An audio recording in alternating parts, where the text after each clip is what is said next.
Thank you.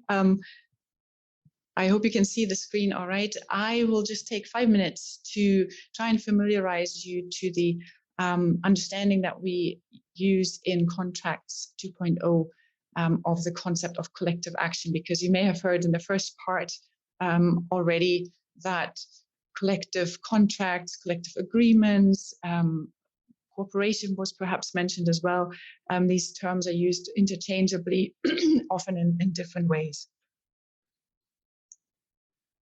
Right, so we understand collective action overall as a spectrum that can range from collaboration to coordination. So do not think that the boxes here in that diagram mean that there is very distinct boundaries to these concepts. There isn't, but we had to try and grapple with this somehow. So that's why it's represented in this way, but it's a spectrum.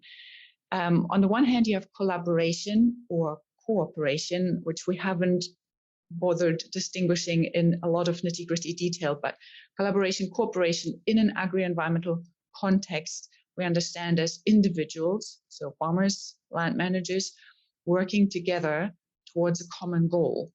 And that also means that there needs to be regular interaction between these collaborators, between people involved in a group, for example. Whereas on the other end of the spectrum, it can still be called collective action, and people still work together, but you tend to have much more involvement of a coordinator, whether that's an intermediary, a broker, we had different terms already mentioned. So you have a coordinator, a third party, most likely, who aligns the activities of the individuals.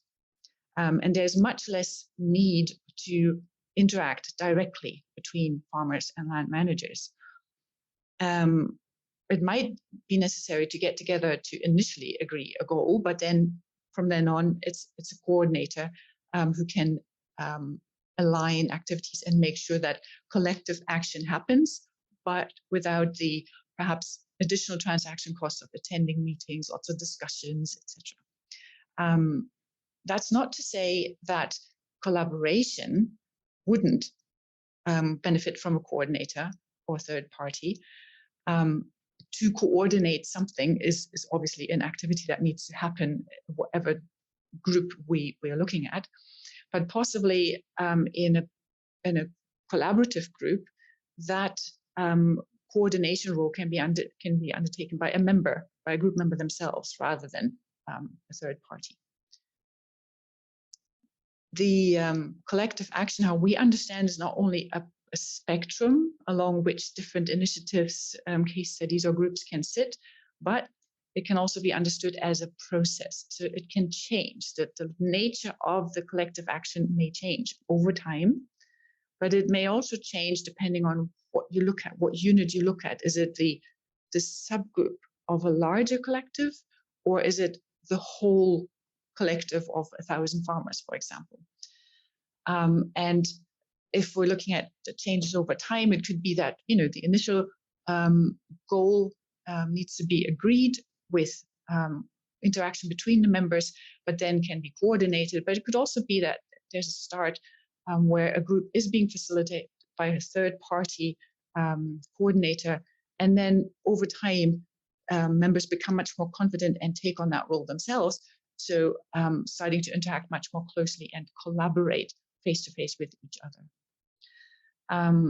Now, within each of those, the collaboration and the coordination that we've kind of separated out here, you can have collective contracts. And these are mainly used as a tool to coordinate management. And if you do that well and effective, collaboration isn't strictly necessary in the way that I've explained it.